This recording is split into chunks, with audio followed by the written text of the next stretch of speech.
This is the story of Alan Beutner, a Devon man who tragically died after falling just 7 feet in 2011.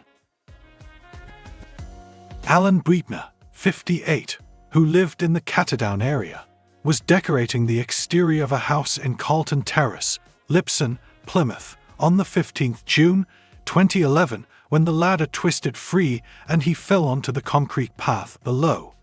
He subsequently died of medical complications, leaving a widow and 3 children. His employer, David Faulkner, a partner in Roofcare Roofing and Building Contractors, appeared before Plymouth Magistrates Court on Friday, 17 January, in a prosecution brought by the Health and Safety Executive. The court heard that no scaffolding had been provided for the job. The ladder was not tied and it twisted free from a curved section of ironwork, causing him to fall. Although he was taken to hospital, he was discharged later the same day with 5 fractured ribs and surface fractures to his spinal vertebrae. He was readmitted to hospital the next day with severe pain where it was discovered he had internal injuries. Despite 2 emergency operations, he died in hospital on the 24th June, just 9 days after his fall. An investigation by HSE found that the ladder was a domestic type with a maximum safe working load of 95 kilograms and not a more robust trade ladder, which should have been used. Mr. Beutner weighed 110 kilograms.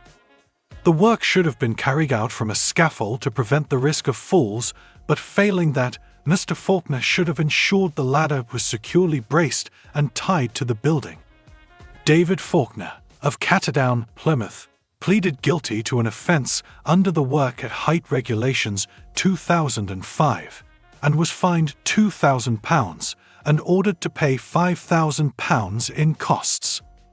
Speaking after the hearing, the Health and Safety Executive Inspector, Martin Lee, said, "Mr. Beutner suffered terrible injuries in this entirely preventable tragedy. This incident shows how seemingly simple tasks using a ladder can quickly turn into a serious incident if basic safety measures are not followed, such as securing the ladder to the building. If ladders are used to carry out work at height, no matter how short the job, it's vital the task is carefully planned, the equipment chosen is suitably strong, and can be secured and used safely. The risk of falls from ladders is well known and is a regular cause of injury and death. Safety standards are well known and suitable equipment is readily available and not prohibitively expensive." The Ladder Association comments has reminded people of the importance of training when it comes to ladder use. Ladders and stepladders are invaluable pieces of workplace equipment used by millions of people every day, said the Ladder Association. However, like all pieces of access equipment, they must be used safely and competently. Training is the most important tool to help reduce accidents of this type. It makes sure that everyone has the necessary skills and knowledge to carry out their work safely, including knowing the right type of ladder to use for a specific task. Ladder users, and those responsible for supervising their work, need to be properly trained in knowing how to manage the risks effectively.